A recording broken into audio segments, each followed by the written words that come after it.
InsyaAllah pada pagi ini kita akan sambung perbincangan berkaitan hadis bahawa seseorang yang ataupun mayat itu diseksa kerana tangisan ahli keluarganya. Itu asas perbincangannya berkait dengan hadis itu lah. Yang mana perbincangan sebelum ini adalah berkaitan dengan bagaimana para sahabat dan juga ulama selepas daripada itu mereka memahami hadis-hadis seumpama itu. Jadi apakah pendekatan ataupun kaedah yang digunakan oleh ulama untuk memahami hadis itu? Sebab kalau kita pakai hadis itu secara zahir, seperti mana Ibnu Umar dan Sayyidina Umar sendiri, maka dia kata kena seksa lah. Tapi Aisyah dan juga orang yang sependapat dengan Aisyah kata tidak, tapi dia ada sebab lain, bukan semata-mata kerana tangisan itu. Di sinilah kita tengok ulama menggunakan pelbagai kaedah, sama ada dia tarjih hadis lain, dia jamuk hadis-hadis yang nampak bercanggah, ataupun dengan ayat Quran yang nampak ada berlaku perbezaan maksud antara ayat Al-Quran dengan hadis itu. Mereka jamuk, mereka takwil, mereka selaraskan makna dan sebagainya lah. Sebab apa? Sebab hadis ni sahih. Jadi setengah-setengah tu dia mana tak boleh lah nak pakai secara zahir hadis tu. Sebab apa? Sebab ayat Quran sebut wala taziru waziratun wizra ukhra misalnya. Seseorang itu dia tidak diseksa dengan mana tidak menanggung dosa orang lain, sehingga dia diseksa dengan sebab dosa orang lain. Tidak begitu. Jadi perkara ni telah kita bincang. Rasanya hari ni kita sambung pada nombor 10 lah. Nombor 10 muka surat 81. Situ muka surat 81 tu poin yang ke-10 tu. Sebab di sini dia senaraikan berapa? 11 11 poin. Baik, cuba tengok hak nombor 10 tu muka surat 81 tu. Maksud hadis, innal mayyit la yu'azzabu bi bukai ahli alaih, si mati terseksa kerana tangisan ahli keluarganya terhadapnya. Jadi maksud hadis ni sebenarnya ialah orang yang hampir mati akan merasa sedih, susah hati dan terseksa jiwanya dengan sebab sesetengah bentuk tangisan ahli keluarganya. Bukan semua tangisan, bukan semata-mata tangisan, tetapi kerana tangisan-tangisan tertentu, bentuk-bentuk tangisan tertentu. Ini pandangan setengah ulama lah. Dia kata maksud hadis tu begitu. Jadi yang dikata terseksa tu maknanya bukanlah selepas dia mati, tapi sebelum dia mati, dekat dengan kematian itu. Dia akan terseksa dengan sebab sesetengah bentuk tangisan ahli keluarganya. Sebagaimana orang yang hampir mati kadang-kadang rasa gembira dengan sebab kejayaan dan amal soleh yang dilakukan oleh ahli keluarganya, begitulah juga orang yang hampir mati itu akan berasa sedih dengan kegagalan dan amalan-amalan jahat ahli keluarganya. Jadi kesan ni sebenarnya sebelum mati lagi. Ada yang kata begitu.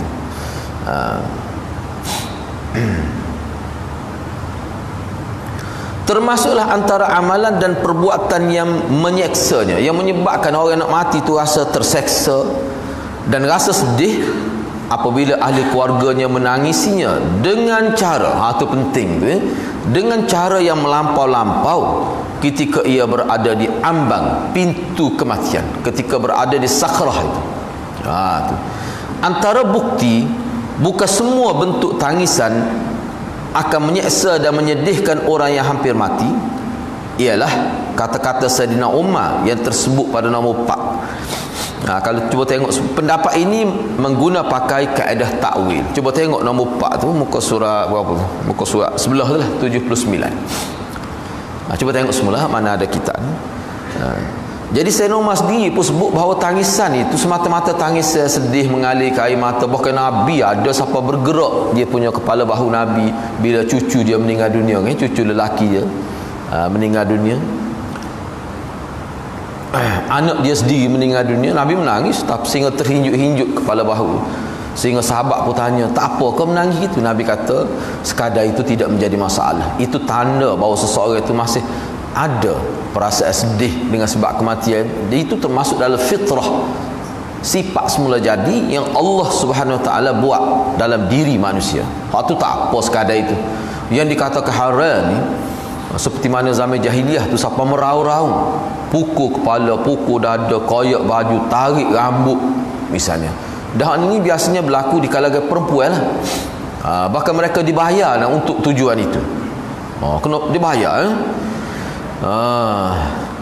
Silap-silap ada AJK tu bab tu. Cuba tengok nombor 4 tu. Sayyidina Umar dan anaknya Ibnu Umar memakai hadis ini dengan makna zahir. Imam Bukhari meriwayatkan. Tak apalah. Okey, boleh tengok situ dah. Baik, tak apalah. Nombor 11. Sebenarnya hak kita bincang ni dia ada istilah dia panggil tadakhul. Tadakhul ni kadang-kadang hak bincang banyak-banyak sebenarnya. Hak tu dia boleh masuk dalam hak ni boleh masuk dalam hak ni. Asasnya apa dia? Asasnya dua ya. Asasnya dua. Berkenaan dengan hadis ni ada ulama kata memang dia diseksa lah dengan sebab tangis keluarga dia. Ada satu pihak lagi tak dengan sebab lain. Dengan sebab lain itu banyaklah. Sama ada guna ta'wil, taufik dan sebagainya. Hak kita nak bincang ni asasnya kalau bagi dua tu ke. Sebenarnya tetapi kukuh mana pun sebenarnya pendapat jumhur ulama, seseorang itu tidak diseksa dengan sebab tangis ahli keluarganya semata-mata begitu. Tidak. Sebab banyak sangat dalil yang menunjukkan bahawa Nabi sendiri menangis, sahabat menangis. Bahkan Nabi menangis, pernah menangis, kita akan tengok selepas ni, pernah menangis sehingga orang lain pun jerit juga bersama dia. Tu. Baik, cuba tengok yang ke-11, hadis Sayyidina Umar.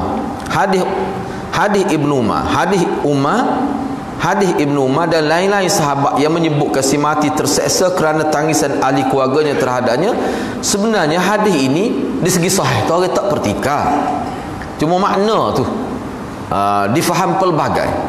Misalnya contoh di sini, sebenarnya hadis tu si mati terseksa dengan tangis ahli keluarganya. Hadis tu sebenarnya khusus dengan si mati yang berwasiat. Sebab tu saya kata, maknanya kalau kita terima dia terseksa pun dengan sebab lain, bukan dengan sebab semata-mata tangisan itu.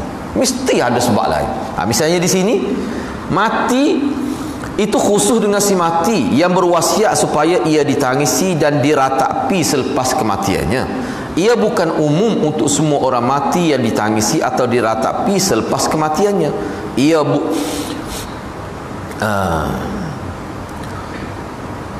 Si mati yang berwasiat begitu diseksa kerana perbuatan dan dosanya sendiri, bukan kerana perbuatan dan dosa yang lain.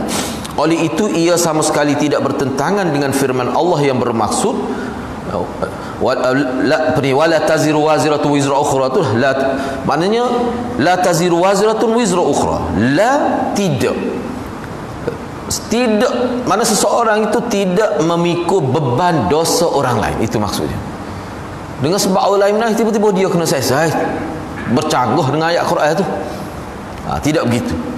Tak apalah kita, ya? Inilah pendapat jumhur. Saya sebut tadi, pendapat jumhur. Sebenarnya di dalam masyarakat jahiliah ni jahiliah zaman Arab lah. Budaya mereka antaranya berwasiat supaya ditangisi dan diratapi. Ini berlaku secara berleluasa dalam masyarakat Arab jahiliah.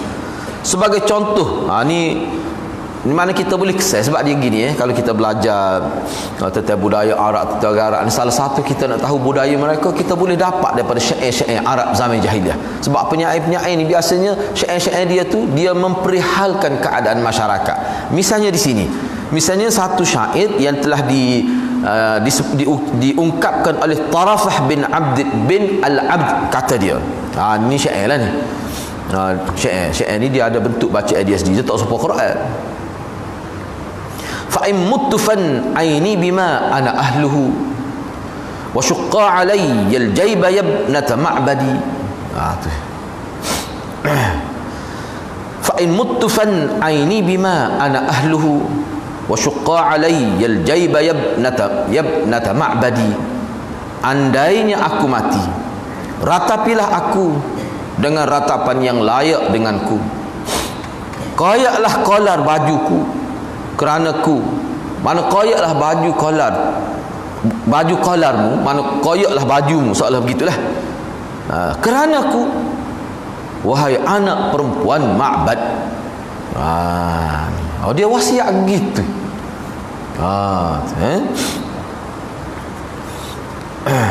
Sebab tempat kita ni ada, saya pernah pergi satu majlis, bila mak dia meninggal dunia. Jadi tu lelaki dia nak pergi sembelih lembu lah bila bini dia mati tu. So kata apa pula sembelih lembunya, bukan nak bewah nak ni, kata tak boleh lah. Dia kata sebab dia punya isteri dia telah berwasiat kalau dia mati dia suruh sembelih lembu dia tu. Gola lah. Tu ada juga kita setai wasiat, tapi tidaklah suruh soyok baju. Tapi kukuk mana wasiat gitu. Suruh sembelih lembu. Ni pun ada wasiat gitu zaman Arab jahiliyah. Jadi kalau mengikut jumhur ulama, dia diseksa tu kerana tu. Sebab itulah saya nak simpulkan begini sebelum kita masuk bab lain. Dia sebenarnya kalau kita tengok hadis tu, jumhur ulama, selain daripada yang memakai hadis tu secara zahir, bahkan sebenarnya Ibnu Umar dan ayah dia sendiri Sayyidina Umar pun dia tidak pakai zahir juga hakikat sebenarnya. Makna ada kaitan juga dengan si mati. Mana semata-mata si mati tu diseksa semata-mata tangis dia tanpa ada kaitan langsung kesilapan dia, tak ada gitu, tak berlaku gitu. Cuba saat ni daripada nombor 1 sampai sebelah ni, kalau kita perhati tengok, bila dikaitkan dengan diseksa, mesti ada berkait dengan perbuatan dia semasa dia hidup. Mesti ada. Sama ada dia gagal mendidik keluarga dia berwasiat, ataupun dia pada waktu hidup dia sendiri buat, lepas tu bila dia mati orang pun buat ke dia juga, ikutlah kukuk mana ada kaitan dengan amalan dia sendiri, kukuk mana pun. Sebab itulah dia dikait dengan keluarga. Ni kalau kita perhati ni, keluarga dia menangis. Makna keluarga dia tu tidak terbentuk dengan cara agama. Silap dia juga, ada silap dia.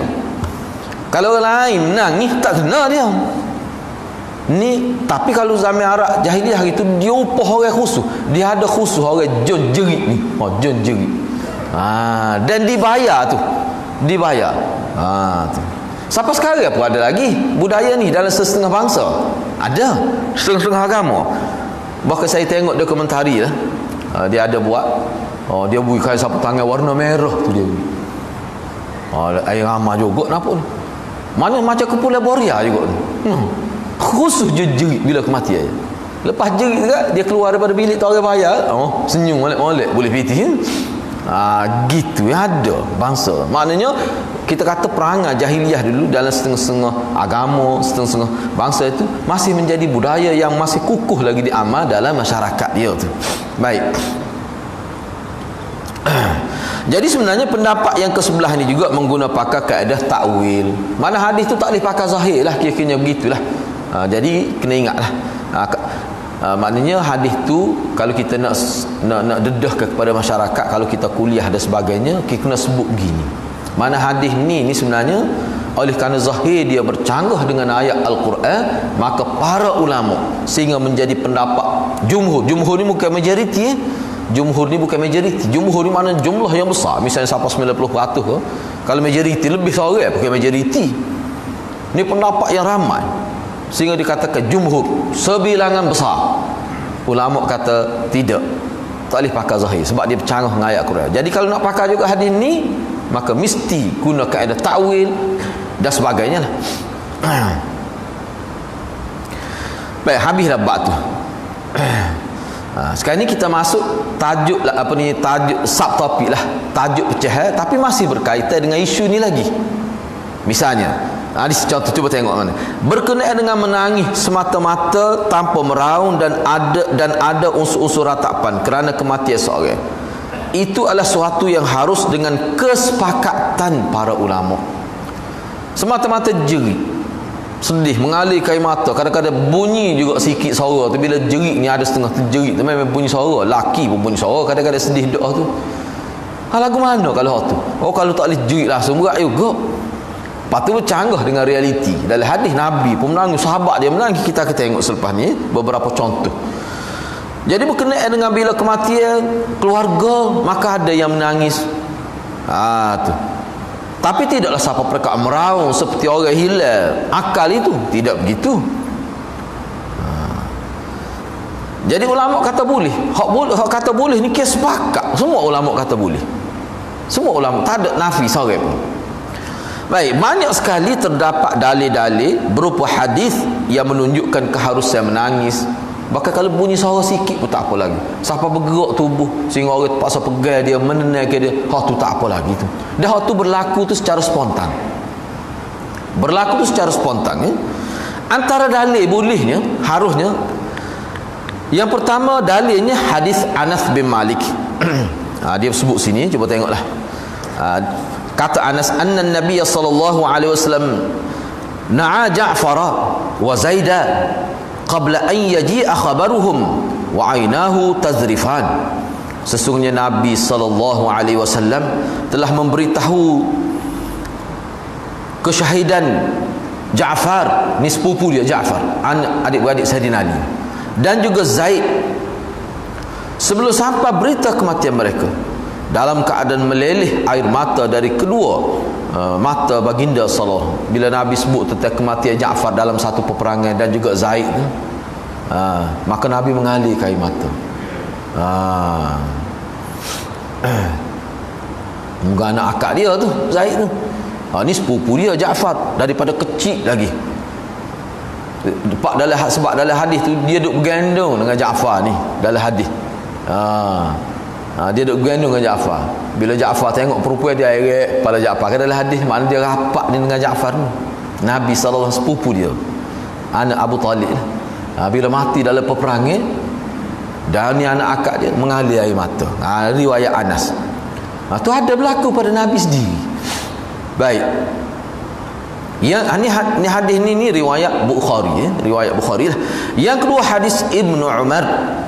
Kata Ibnu Umar, ishtaka Sa'd bin Ubadah syakwalahu fa'atahu an-nabiy sallallahu alaihi wasallam ya'uduhu ma'a Abdurrahman bin Auf wa Sa'd bin Abi Waqqas wa Abdullah bin Mas'ud radhiyallahu anhum falamma dakhala alayhi fawajadahu fi ghashiyati ahli faqala qad qada qalu la ya Rasulullah fabaka an-nabiy sallallahu alaihi wasallam فلما رأى القوم بكاء النبي صلى الله عليه وسلم بكوا فقال ألا تسمعون إن الله لا يعذب بدمع العين ولا بحزن القلب ولكن يعذب بهذا وأشار إلى لسانه أو يرحم وإن الميت يعذب ببكاء أهله عليه.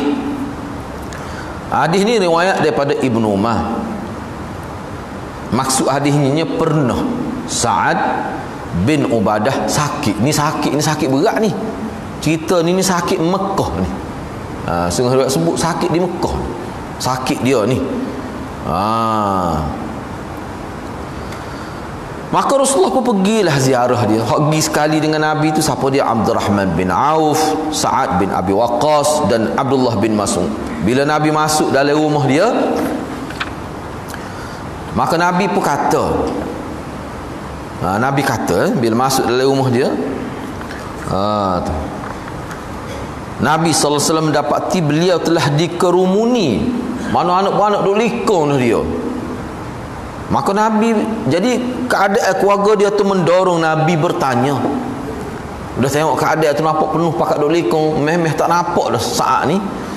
Nabi pun tanya, meninggal dah ke? Sudah mati kah? Nampak peseng gitu tu. Maka keluarga dia jawab, tidak lagi, belum lagi wahai Rasulullah. Maka menangislah Rasulullah sallallahu alaihi wasallam. Rasulullah jerit tengok sahabat dia Sa'ad bin Ubadah. Jerit Nabi. Apabila orang ramai melihat Nabi sallallahu, jadi hak lain semua tu sedih pun tak sejerit. Ni takut dosa ni. Takut dosa ni tak faham ni. Nya pakat lah bila tengok Nabi habis pakat nangis, rupa duk tahan tadi lagi. Tengok sahabat nak buat, nak menangis, takut dosa lah, duk masing-masing duduk tahan perasaan itu. Bila mereka tengok Nabi sallallahu alaihi wasallam menangis, mereka turut menangis. Lalu baginda sallallahu alaihi wasallam berkata, tak dengarkah Sesungguhnya Allah tidak menyeksa dengan sebab keluar air mata. Allah juga tidak menyeksa dengan sebab kesedihan hati, tetapi Allah menyeksa dengan sebab ini, sambil mengisyaratkan kepada lidahnya, atau dia mengasihi dengan sebab lidahnya. Sesungguhnya si mati diseksa kerana tangisan ahli keluarganya terhadapnya.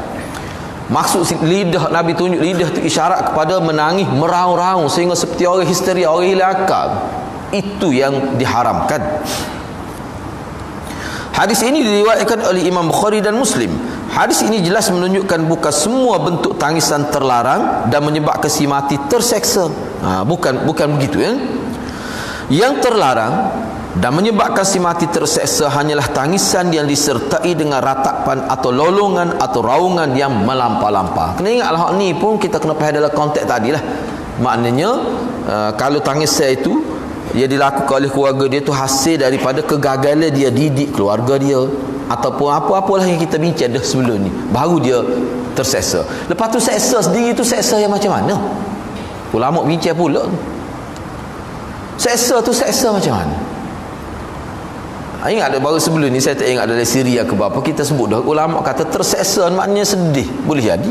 Tak semesti diseksa, dibakar dalam ataupun dipukul oleh malaikat. Tidak bermakna begitu. Kadang-kadang seseorang tu boleh tak lalu makan nasi, murung hidup kerana sedih. Sedih tu juga salah satu bentuk azab. Sedihlah dia tengok keluarga tak, kita ajar molek dah, tiba-tiba duk buat lagi perangai jalan, ajar akan sedih. Ada perasaan itu. Tu ada setengah. Mana itu sudah dia kategori sedih. Bila sedih tu makna satu azab lah tu. Satu azab. Itu maksud dia kan? Baik. Jadi makna kesimpulan hadis ni sebenarnya bahawa seseorang itu benarlah seperti yang disebut oleh Aisyah dan juga sahabat-sahabat dan juga ulama selepas itu yang sependapat dengan beliau, bahawa semata-mata menangis itu tidaklah menjadi penyebab si mati itu diseksa dalam kubur. Itu maksud dia. Baik, sekarang ini kita akan pindah kepada hadis seterusnya. Hadis seterusnya, hadis 3979. Hadis tu ya. Cuba tengok muka surat 82 tu. Wa bi qala hadatsana Utsman qala hadatsana Abdah an Hisham an Abih an Ibnu Umar radhiyallahu anhuma qala waqafa an-nabiy sallallahu alaihi wasallam ala qalib Badrin.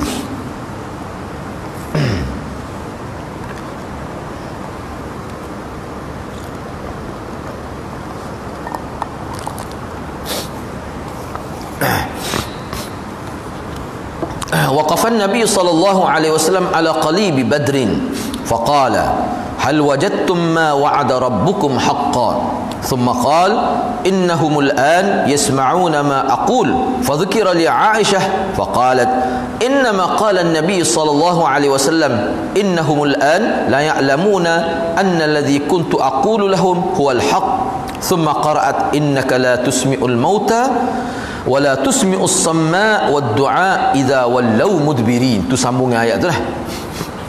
Siapa habis ayat dia baca. Hadis yang ke-3979 ini diriwayatkan oleh Imam Bukhari dengan sanadnya daripada Ibnu Umar. Kata Ibnu Umar, Rasulullah sallallahu alaihi wasallam berdiri di tepi telaga buruk di Badar. Nikis ni kita ni duk bincang ni tentang perang Badar lagi ni. Bincang ni tentang perang Badar lagi. Perang Badar ni ada tak perang yang pertama, perang besar yang pertama. Kita bincang dah sebelum perang Badar tu dia ada siri-siri peperangan yang kecil. Tak kira lah berlaku tak berlaku, dia tak kira. Hak kecil-kecil, 10 orang, hak melibatkan hak itulah hak kecil-kecil tu ada. Tapi hak ni hak besar ni melibatkan kematian yang ramai. Dan peperangan Badar ni peperangan yang cukup memberi kesan yang beratlah kepada pimpinan Quraisy di Mekah. Baik. Jadi dalam riwayat ni mengikut Ibnu Umar, bila ni selesai ni dalam perjalanan nak balik dah, halah nak balik ke Madinah dah ni.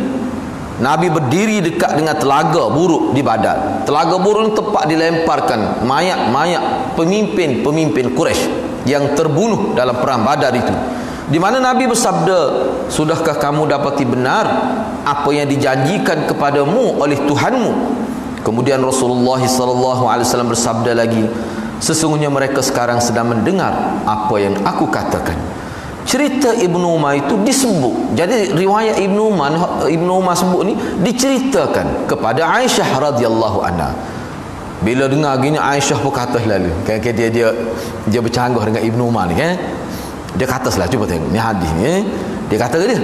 Oh, dia kata sebenarnya Rasulullah maksud kayak gini. Ini kata sebenarnya sesungguhnya mereka sekarang, mereka tu siapa? Orang-orang Quraisy lah hak mati, orang kafir musyrikun hak mati yang dilempar dalam telaga buruk tu. Sesungguhnya mereka sekarang sedang mengetahui memang benar apa yang selama ini aku katakan kepada mereka. Kemudian Aisyah membaca firman Allah dalam surah An-Naml ayat 80 yang bermaksud, sesungguhnya engkau tidak dapat menjadikan orang-orang yang mati itu mendengar sehingga akhirlah kamu tidak boleh mendengarkan. Orang-orang yang tak dengar tu, hak jenis pekak tu. Maksudnya berhala-berhala dia tak boleh juga nak mendengar tu. Gitulah. Baik, tak apalah. Hak pentingnya disebut dalam ayat ini mana kadar itu saja ayat Quran. Walaupun Aisyah baca semuanya, okey, tak apalah. Okey, cuba kita tengok nota yang ke-87 tu. Nota yang ke-87 tu. Yang mana dalam hadis ni, bila Nabi berdiri di tepi telaga buruk tempat dicampakkan mayat-mayat golongan musyrikin Quraisy Mekah tu, Nabi berkata, al-an yasma'una. Nabi kata, al-an, sekarang yasma'una ma aqulu, sekarang mereka mendengar. Yasma'uni fa'il mudhari', sama ada kita terjemah mereka mendengar sekarang ini ataupun mereka akan mendengar. Dia boleh dua maksud sebab dia fa'il mudhari'. Jadi kalau kita ambil sekarang mereka mendengar, maknanya hal, bukan mustaqbal. Hal sekarang. Sekarang ni mereka dengar apa yang aku kata, mereka boleh dengar. Nabi kata. Baiklah, kita akan bincanglah lepas ni apa maksud tu. Cumanya perkataan sekarang, al-an itu, sekarang mereka mendengar apa yang aku katakan. Perkataan sekarang ini, sebab dia hadis ni dia bincang sebuah Quran juga, setiap patah perkataan itu perlu dibincang. Perkataan sekarang, al-an yasma'una ma aqulu, al-an itu membuktikan bahawa kemampuan mendengar yang ada pada ketua-ketua kafir Quraisy yang terbunuh dalam perang Badar dan mayat mereka dicampakkan ke dalam telaga buruk di situ adalah sesuatu yang menyalahi adat sebagai suatu mukjizat kepada Rasulullah sallallahu alaihi wasallam. Ia tidak berlaku secara berterusan dan buat selama-lamanya. Ia hanya berlaku pada ketika itu sahaja. Lihat bagaimana Nabi SAW mengaitkan kemampuan mereka mendengar itu dengan kata baginda sekarang, bukan sampai bila-bila. Maknanya bila Nabi sebut sekarang, makna pada pandangan umum maklumat hak biasanya mereka tak boleh dengar, cuma sekarang ni mereka boleh dengar. Hak tu ulama kata mukjizat Nabi tu. Mana sebelum ni seolah Nabi nak kata biarlah hak difahami secara umum oleh masyarakat sahabat tu tak boleh dengar lah. Cuma Nabi kata lah ni dia boleh lah ni. Allah ni dia boleh dengar. Hak tu khusus untuk Nabi. Hak tu khusus untuk Nabi. Mana bukan masalah masa tu. Bukankah ia dengan jelas kata-kata Nabi yang menyebutkan sekarang ini, ianya dengan jelas memberi erti kemampuan mendengar itu diberi Allah kepada mereka pada ketika itu sahaja. Hikmahnya, apa tujuannya? Hikmahnya ialah untuk menyatakan mukjizat. Ini termasuk dalam mukjizat Nabi sallallahu alaihi wasallam. Sabda Nabi sallallahu alaihi wasallam, yasma'una ma aqul, mereka mendengar apa yang akan aku katakan, bukan yasma'una ma yuqal lahum. Itu penting bahasa Arab tu. Cuba kita perhati, ni kita buat analisa kata-kata Nabi. Yasma'una ma aqul, mereka mendengar apa yang aku kata. Sekarang ini Nabi tidak kata yasma'una ma yuqal lahum, mereka mendengar apa yang dikatakan kepada mereka.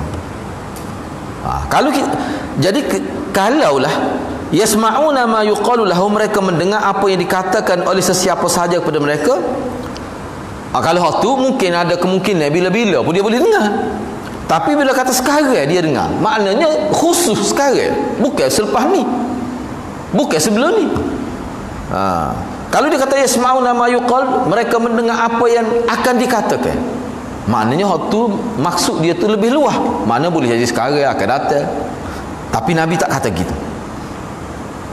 Jadi kata-kata Nabi ini jelas menunjukkan apa yang berlaku dalam peristiwa tersebut adalah khusus dengan Nabi SAW, dan dia berlaku sebagai mukjizat pada baginda. Oleh itu tidak boleh sama sekali ia dikiaskan untuk orang-orang lain. Bagi penulis, yakni bagi Maulana ni, sebenarnya tidak ada khilaf yang mendasar di antara para sahabat dalam perkara ini, sama ada Ibnu Umar dan Aisyah sekalipun. Tak ada khilaf di segi prinsip, tak khilaf. Ibnu Umar mungkin sekali telah memahami daripada qaid sekarang yang disebutkan oleh Rasulullah dalam hadis yang diriwayatkan ini dengan erti kemampuan mendengar bukan umum untuk semua orang mati dan bukan untuk selama-lamanya. Ia diberikan oleh Allah kepada manusia tertentu, baik muslim atau kafir dalam keadaan tertentu, dan pada ketika-ketika tertentu pula untuk menyatakan sesuatu hikmahnya. Kalau kita perhatikan dalam perbincangan ini, tak ada satu pun kenyataan Sayyidina Umar sendiri ko, anak dia Ibnu Umar ko, walaupun dia terima kata maknanya orang mati boleh dengar, sebenarnya orang mati boleh dengar tu semua dia refer kepada hadis tadi ya. Dia rujuk pada hadis tadi. Tak ada pula kita dengar Ibnu Umar kata bila hadis qalibu badrin ni, hadis qalibu badrin ni, hadis Nabi bercakap, Nabi sebut kepada pokok kafir hak mati dan dihumbai dalam telaga buruk tu. Hadis tu tidaklah Ibnu Umar ke ayah dia sendiri Sayyidina Umar ke kias untuk orang lain. Tak ada disebut gitu. Mana berdasar pada hadis ni, maknanya setiap orang tu dia boleh dengar bila kita kecek dengan dia boleh. Tak ada dia buat kesimpulan gitu. Cuma ayatnya dah kalau tak boleh dengar Nabi kecek warga dia dengan dia. Sekadar tu ya. Sekadar tu ya. Tidak lebih pada. Tak boleh nak bawa untuk semua orang. Itu yang kedua. Kita bincang dah sebelum ni. Bahawa dengar, dia nak sahabat dengar, bukan respon. Nak sahabat dia boleh dengar ke tak? Jadi kita kata pendapat hak kata boleh dengar pun, dia tak kata bila boleh dengar maka dia pun boleh bagi respon. Tak ada. Tak berani sahabat nak kata gitu sebab tak ada dalil. Tetapi setengah-setengah orang dia kata bila boleh dengar maka mesti ada tindakan. Sebab tu kita boleh gimi tak doa dengan dia. Anak kita ni nak nikah minggu depan ni, pergi ayat kata guru dia hak mati acu lebur lah kubur. Lepas tu minta untuk guru tolong doa lah biar berkat. Tak ada tengok dalam YouTube. Siapa gitu sekali. Tu hadir-hadirat tak termasuk dalam perbincangan kita ni. Tu tak termasuk dalam perbincangan kita. Tak bincang siapa situ. Jadi ulama-ulama yang khilaf dalam bidang dia tak pergi siapa situ perbincangan dia nya. Sebab tu orang kita ni bahagian modified ni memang dia pandai. Bab modified ni dia memang di seginilah inovatif dia tu tinggi lah. Kira-kiranya begitulah orang kita ni. Bukan sekat kereta je, pakai ibadat pun. Jadi kena jaga molek, kena berhati-hati. Sebab itulah sini khilaf ni khilaf dari sudut boleh dengar ke tidak. Aisyah tetap kata tak boleh dengar. Tak boleh dengar. Sebab tu dia tahu tadi. Dia kata Nabi kata tu sebenarnya maksud dia sekarang ni mereka tahu. Sebab dalam bahasa Arab ya'lamu dia bukan makna tahu saja, dia makna sedar pun boleh. Wa huwa ya'lam, dalam keadaan dia sedar boleh dalam bahasa Arab. Hak ni pun begitulah. Dulu tak percaya. Masa aku sebut masa dia hidup dia tak percaya pokok kafir ni. Allah ni sekarang ni dia tahulah ada azab kubur. Dia tahulah bahawa ada kehidupan selepas mati. Dia yakin dah sekarang ni. Itu makna dengar. Dengar dengan makna dia yakin. Setelah dia tengok sendiri bahawa ada kehidupan selepas mati dalam alam barzah. Pokok dia kena seksa, baru dia tahu aku sebut dulu benar. Dulu tak percaya. Tu kata Aisyah maksud Nabi. Gitu kan. Baik, cuba tengok nota yang ke-88. Maksud Bukhari mengadakan bab ni, dia nak bincang sedikit lah ni, ringkasnya. Bab ni cuba tengok yang ke-9. Kita masuk yang ke-9 ni, yang ke-9. Babu fadli man, kita masuk bab lain ni. Habis dah tu. Bab yang ke-9, babu fadli man syahida badra, bab kelebihan orang yang terlibat dalam peperangan Badar. Mati syahid lah. Kelebihan orang yang terlibat atau ikut serta dalam peperangan Badar. Hak mati syahid tu lagi lah lebih. Hak tak mati pun lebih juga. Sebab tu terlibat. Terlibat tu siapa mati kau ataupun hidup selepas tu tak kira lah. Asal terlibat dalam peperangan Badar ada kelebihannya. Jadi maksud Imam Bukhari dengan mengadakan bab ini bukan sekadar nak menyatakan kelebihan para sahabat yang telah turut serta dalam peperangan Badar bersama Rasulullah sallallahu alaihi wasallam. Malah maksudnya ialah untuk menyatakan kelebihan ahli Badar berbanding sekalian sahabat yang lain. Hatun ayat. Sebabnya banyak kita jumpa dalam hadis akan datang. Nabi kata orang yang terlibat dalam peperangan Badar, hak tak matilah. Tak ada amalan yang akan boleh merosakkan dia selepas daripada ini. Ulama hadis tu sahih, ulama kita pegang. Bahkan hak tu menjadi usul, menjadi satu dirayah, satu penanda aras untuk kita hukum satu hadis tu betul ataupun tidak. Misalnya kalau ada kata hadis sahabat Nabi ni telah melakukan kejahatan, dosa besar, dan berterusan dosa tu dia buat, tidak ada disebut dia diampunkan, ulama tak terima. Ni antara sebabnya kerana kelebihan ahli badan. Itulah hak berkenaan dengan zakat ke betul ahli badan nama dia sahabat tu Hatib bin apa pun tak terima siapa zaman sana wakar mati dah, katanya nama apa tak ingat dah tak ingat ni. Biasanya orang kita ni tobik cerita ni dekat-dekat raya puasa. Siapa tak terima zakat, mak siapa mati, asalnya kaya, asalnya miskin. Nak tak ingat pada sebut sama tu dak. Nak apa nama dia? Sa'labah tu. Tu ahli Badar tu. Zaman Nabi, Nabi tak terima zakat dia. Gimana? Dia asalnya miskin, tapi Nabi nak jadi kaya dia tu. Kaya siapa ke tak ada nak pergi masjid pun tak ada. Lepas tu tak si keluar zakat. Lepas tu akhir baru nak keluar zakat, Nabi tak terima. Zaman Nabi tak terima. Zaman Sayyidina Wakar tak terima. Zaman Sayyidina Umar tak terima. Mati dalam keadaan begitu. Hai. Ulama kata paruk tu hadis tu. Banyak tu kesal tu bukan nak ayat dia saja buruk, pak Nabi pun jadi buruk. Ada kau orang nak bertaubat tak izin tak benar. Padahal orang lain hak buat kesalahan, zina pun dimaafkan. Tak pernah sahabah tu, Sa'labah tu. Orang kita sebut semacam tu. Mana itu sudah, maknanya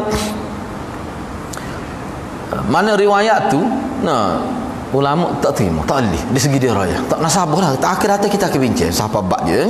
Baik, cuba kita tengok lagi. Jadi Sa'labah tu cuba tengok nota yang ke-89 tu berkait dengan hadis dia tu, hadis 3980. Cuba kita tengok, kita baca hadis ni. Wa bi qala hadatsana Abdullah ibn Muhammad qala hadatsana Muawiyah ibn Amr qala hadatsana Abu Ishaq an Humaid qala sami'tu Anas radhiyallahu anhu yaqul usiba Harithah yawma Badrin wa huwa ghulam faja'at ummuhu ila an-nabi sallallahu alaihi wasallam faqalat ya Rasulullah qad arafta manzilata Harithah minni fa in yakun fil jannah asbir wa ahtasib wa in takul ukhra tara ma asna faqala wayhaki aw habilti aw jannatun wahidah hiya aw jannatun wahidah hiya hiya innaha jinanun kathirah. Baca dia tu aw jannatun wahidah, sekata hiya innaha jinanun kathirah wa innahu fi jannatil firdaus. Imam Bukhari dengan sanad yang telah meriwayatkan hadis ini daripada Anas, di mana Anas menyebutkan ni Humaid, dia kata Humaid ni salah seorang perawi hadis, dia kata saya telah mendengar Anas bercerita Harithah, yang mana dia pada waktu ni masih muda lagi, tapi terbunuh dalam perang Badar. Muda pun cukup syarat lah, 15 tahun ke atas syarat dia. Muda mati dalam perang Badar. Ibu dia pun datang bertemu Rasulullah, lalu berkata, wahai Rasulullah, sebagaimana engkau tahu sayangnya aku kepada anak aku yang nama Harithah ni. Mu tahulah saya, tak boleh nak ayat dengan bahasa lah, sayangnya kepada anak jatah aku ni yang nama Harithah ni. Dia mati, kalulah dia duduk dalam syurga, tak apalah, aku boleh tahan, aku boleh sabar, dan aku mengharapkan aku pun dapat pahala dengan sebab tu. Tapi kalau dia duduk lain, tak masuk dalam syurga, maka engkau akan lihat apa yang akan aku lakukan. Mu tengoklah aku jadi guana. Berat juga tu. Rasulullah pun kata kepada dia, semoga Allah merahmatimu wahai ibu Harithah. Mu ni gila. Kita terjemah begitu dulu, lepas tu kita buat kira lepas ni. Mu ni gila kau. Sebab dia kata kalau anak aku ni mati dalam perang Badar, dia tak masuk surga, mu tahulah aku akan buat ke mana. Pelik tu, macam nak hilang akal tu. Nabi kata mudah-mudahan Allah rahmati mu ni betul-betul dah ni. Kalau bahasa lembut sikit lah, mu ni gila ni. Sebab tu dia buat nombor 92 tu. Sebab apakah itu saja makna dia? Ada lagi makna lain. Surga itu satu ya kau? Surga ni satu saja ke banyak surga? Bo nak muat Harisah seorang tu pelik apa? Masalah begitu. Sesungguhnya surga tu ada banyak. Anakmu ni pula bukan sebarangnya surga, dia duduk Firdaus ni. Tempat hak aku duduk. Surga Firdaus. Nak ayatnya kelebihan Harisah. Baik, cuba kita tengok sedikit. Siapa dia Harisah ni? Dia sebut ringkas saja dalam hadis ni. Cuba tengok nota ke-89.